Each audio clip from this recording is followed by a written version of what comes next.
بسم اللہ الرحمن الرحیم۔ گزشتہ دنوں میں جاوید احمد غامدی صاحب کی ایک ویڈیو دیکھ رہا تھا۔ اس پر کچھ تنقید ہوئی، کچھ اعتراض اور کچھ سوال اٹھے، تو ایک دن چھوڑ کر اگلے دن اسی موضوع پر جاوید احمد غامدی صاحب نے وضاحت بیان کی۔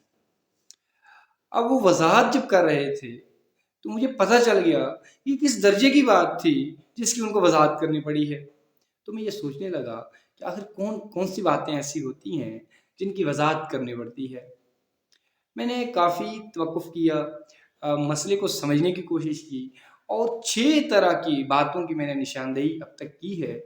اس میں مزید اضافہ بھی ہو سکتا ہے، وہ آپ کمنٹس باکس میں کریں گے اور یہ بتائیں گے کہ اور کس کس بات کی وضاحت کی جا سکتی ہے۔ بہرحال 6 ایسی باتیں ہو سکتی ہیں جن کی وضاحت آپ کو کرنی پڑ سکتی ہے۔ ایک ایک کر کے ان کو دیکھ لیتے ہیں۔ سب سے پہلے ہے بلیغ بات، ایسی بات جو بلاغت کے اعلیٰ درجے پہ فائز ہو، بڑے اعلیٰ پیمانے کی بات ہو، بہت زیادہ علمی ہو، کسی آئنسٹائن یا نیوٹن کا کوئی فارمولہ ہو، کسی افلاطون کی کوئی حکمت ہو، تو اس درجے کی، یا کوئی بہت بڑے پائے کا شعر ہو، کوئی غالب کے درجے کا جو ہے قرمانی شعر ہو، تو ظاہر ہے ایسی بلیغ باتوں کی آپ کو وضاحت کرنی پڑے گی۔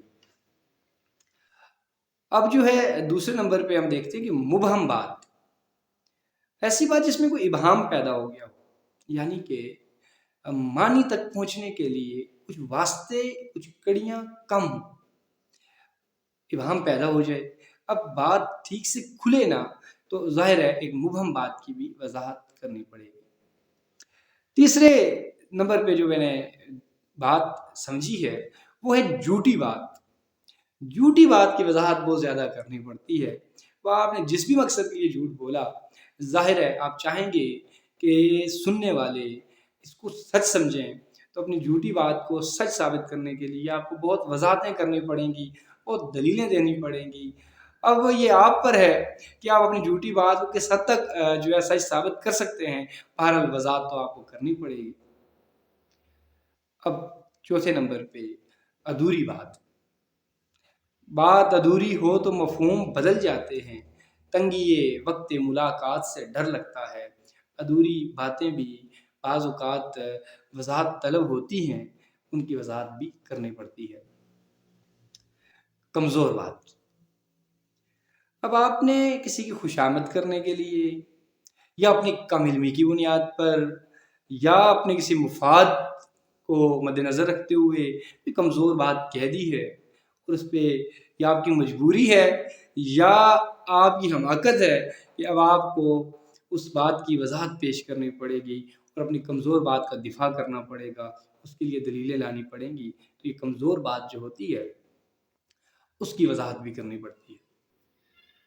اس کے ساتھ ساتھ چھٹے نمبر پر غیر منطقی بات، ایسی بات جو منطق پر پوری نہ اترتی ہو، جو عقلی پیمانوں پہ نہ پرکھی جا سکتی ہو۔ اب آپ نے وہ بات کر دی ہے، اس پہ مزید حماقت یہ ہے کہ اس کی وضاحت ضروری ہو جائے گی۔